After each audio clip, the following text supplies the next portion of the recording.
manner, or we teach children in a blend manner, like all the activities are there in a small sum.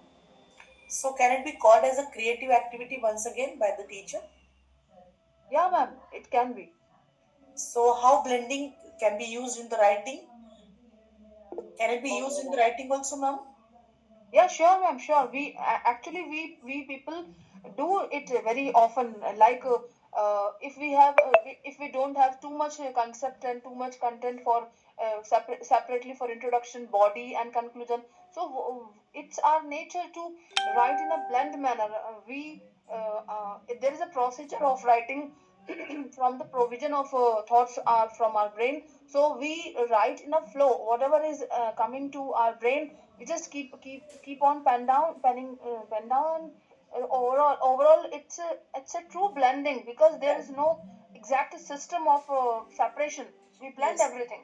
And to learn about blending, no, we will not get such an elaborated data in an exact reference books that are available.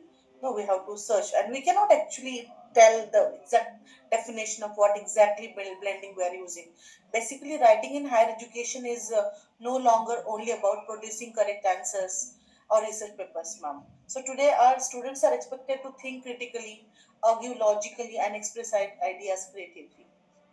However, classrooms often teach writings in fragments, process writing in one unit, academic writing in another, and creative writing as an optional enrichment activity. So, at the end of the day, what is our duty being teacher is to make the learning process more and more enrichment activity or more and more enrichment experience. So, through this